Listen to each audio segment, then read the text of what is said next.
By virtue of the authority vested in me by the Congress of the United States and by the Board of Directors of Georgetown University, I officially confer upon Daniel Pink the degree of Doctor of Humane Letters, honoris causa. And it's now my pleasure to present to you Mr. Daniel Pink, who will give the commencement address.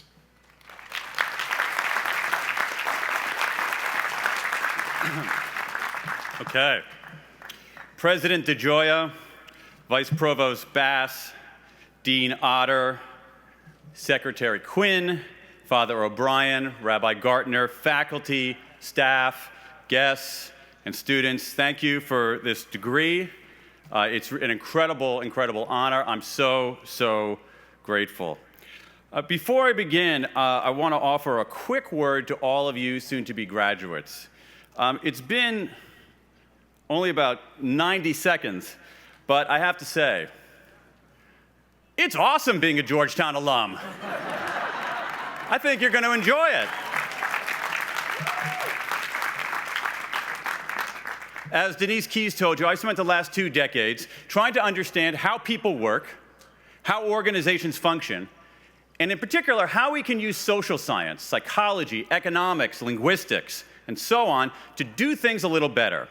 So this afternoon, I want to tell you about one piece of research that yields one important lesson as you embark on your careers and your lives. One piece of research, one lesson. However, because this is a school of continuing studies, where innovation is baked into the curriculum, and where learning is often experiential, I want to do things a little differently. Instead of telling you about this study, we're going to recreate the experiment itself, right here, in real time. I was expecting a slightly more enthusiastic response to that, but yeah, good. I will soldier on here. So here's what we're going to do. I'm going to be the experimenter. All of you will be the participants. Got it? I'm the experimenter. All of you are the participants. And when I say all of you, I mean not just the graduates, but everyone. Mom, dad, aunts, uncles, brothers, sisters, sons, daughters, cousins, spouses, partners, friends, colleagues, those people over there who are looking for a Starbucks, everyone. Everyone. I'm going to give you 3 very simple instructions. You are to follow these instructions. You are not to overthink these instructions. And I'm talking to you, doctoral students. Seriously, they're very easy. The odds of someone being harmed are small. Let's get started. Instruction number 1, identify your dominant hand. Very good. Instruction number 2, with your dominant hand, snap your fingers 5 times very quickly. Awesome. Instruction number 3, with the forefinger of your dominant hand, the pointer finger of your dominant hand, on your forehead, draw for me a capital E. Excellent. We've now completed the experiment, so let me explain. This is an experimental technique that social psychologists have used since the early 1980s to measure what's called perspective taking. The ability to get out of your own head and see things from someone else's point of view. Let's go over the instructions again, and they'll make a lot more sense. Identify your dominant hand. For this kind of research, you have to, I'm just going over the instructions again. You can do it again if you want, but for this sort of research, you have to control for handedness, because left-handers' brains and right-handers' brains sometimes operate differently, okay? Snap your fingers 5 times quickly. What's that instruction about? Nothing. It's just a distraction. All of you are trying to figure out what the test is for, and this is just a way of faking you out. Finally, you get to the part that the researchers really are looking for, which is this. On your forehead, draw for me a capital E. Now, there are 2 different ways to draw the E, all right? I can draw it like this, so you can see it, your perspective, or I can draw it like this, so I can see it, my perspective. Now, in the actual experiments, they use erasable markers, not fingers, so it's even clearer. Here's what this measures. Put people into an experimental setting. Control for handedness. Make them snap their fingers. Ask them to draw an E. What do? Do they take their own perspective? Or do they take someone else's perspective? When you don't know what's being measured, what's your instinct? What's your default? What's your go-to move? To take your own perspective or someone else's perspective? A few people over there sort of erasing their E's, trying to. Only at Georgetown would you have students struggling to get the right answer all the way to commencement. Now, just to be clear, though, if you drew the E from your own perspective, it doesn't mean you're a bad person. It could just mean that you're a husband. Because what really matters here is context. And there's one dimension of context I want to focus on: power. When people feel powerful, do you think they're more likely to take their own perspective or someone else's perspective? It's usually not even close. The research shows that when you remind people of their achievements, when you ask them to describe a time they had authority over somebody, they become much more likely to draw the E in the self-oriented way. As some of these researchers explain, and here I'm quoting, "Power leads individuals to anchor too heavily on their own vantage point, insufficiently adjusting to others' perspectives." Here's the key, or what you public relations grads turned social media consultants would call the major key. In general, not all the time, but lots of the time, there's an inverse relationship between feelings of power and perspective taking. The more powerful someone feels, the worse, typically, his or her perspective-taking abilities become. High-status people in organizations and in society typically aren't very good perspective takers. But low-status people, they're usually great at it. After all, they're not in control. So to survive, it sure helps to know what the people who are in control are thinking. This is the one idea I want you to remember. A rich body of science shows that, in general, the more powerful people feel, the more their perspective-taking abilities degrade. I tell you this because all of you are about to become more powerful. In a few minutes, 28 of you will receive a bachelor's degree. And not just any bachelor's degree, a bachelor's degree from Georgetown. More than 400 of you will receive a master's degree. That places you in elite company. Today, only 9% of Americans have a master's degree or above. 91% of this country has not achieved what we're honoring you for today. Tomorrow, you will be more powerful than you were yesterday.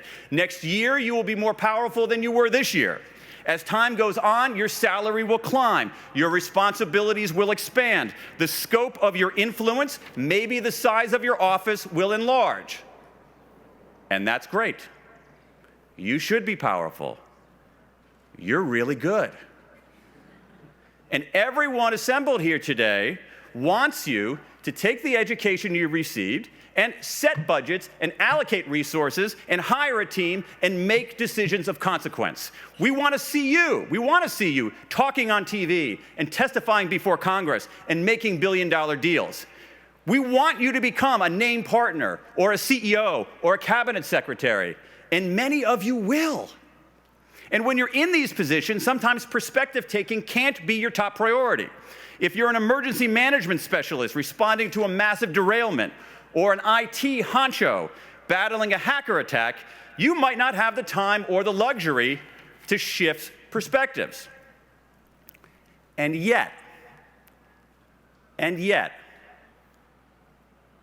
be careful. Power can be a heady brew. Now, because your education was enriched by Jesuit values, you're less susceptible than others to its intoxicating properties. But mark my words, before long, some of you will begin drawing the E differently than you drew it today. And if you don't notice or don't care, if you gradually lose the ability to see the world through another's eyes, all the experience and expertise you've accumulated will melt into a puddle of unrealized potential. but if you work to balance power and perspective taking, and again, you'll have to work at that. It won't come automatically. You'll become a more effective leader because you'll offer reasons beyond "I said so" for why anybody should follow you.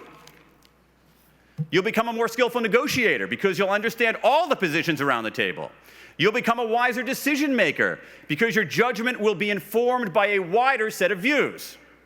But perhaps more than anything, you will avoid what could be the biggest mistake that bosses, teachers, executives, government officials, and anyone else in a position of power can make.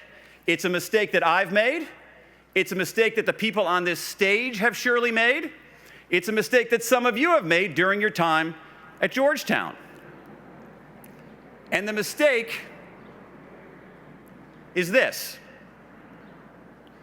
thinking you're the smartest person in the room. My hard-won experience, coupled with 2 decades of watching organizations in action, has taught me this: if you think you're the smartest person in the room, you've just proved that you're not. Believing that you're the smartest person in the room, trust me on this, never ends well. It's how companies crumble. Example, Enron. It's how governments make tragic mistakes. Example, the US and Vietnam. And it's how otherwise capable people undermine their achievements and limit their contributions. Example, you might be thinking of somebody right now. And believing you're the smartest person in the room is especially dangerous today. Why? Because our rooms have gotten a lot smarter. If I may paraphrase the Broadway musical Hamilton, and no 2016 commencement speech is complete without a Hamilton reference, we're bringing more people into the room where it happens. This graduation is proof. I want to show you something. I have in my hands a copy of the order of the exercises, the program for the very first Georgetown graduation in 1817. That day, 199 years ago, only 2 students received a diploma: George Dinnies and Charles Dinnies. They were brothers. George was the valedictorian of the graduating class. Charles was number 2, the salutatorian. Their parents must have been so proud. But the program also lists, right here, the other students then at Georgetown who had come to participate in the ceremonies. Let me read you some of their first names, just their first names. William, Henry, Charles, James, James, George, James, William, Charles. They're all men, of course, but listen again. George, Henry, James, Charles, Williams. Everybody seems to have been named for a king of England. Now let me read you the first names of some of this year's School of Continuing Studies graduates. Abdo, Aditya, Ajoye, Ahad, Ahmad, Alejandra, Alejandro, another Alejandro, Amel, Amir, Anastasios, Angelita, Azuka, Asha, Assad. And those are just the A's.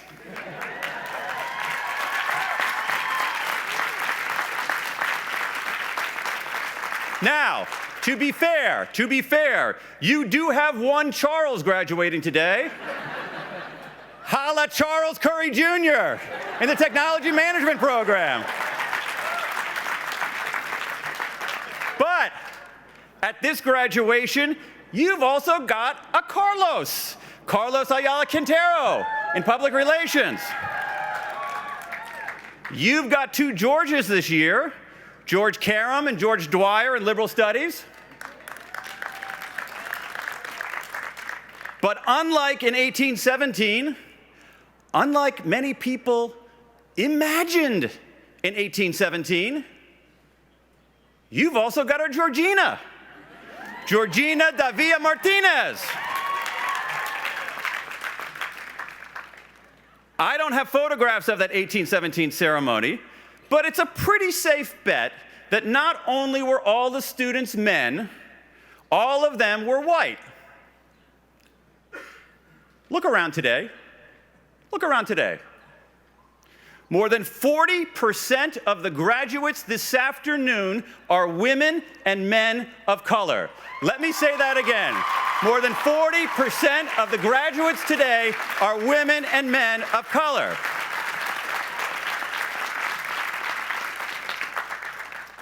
Somewhere up there, the Dinnies brothers are looking down at this graduation, and they're really confused.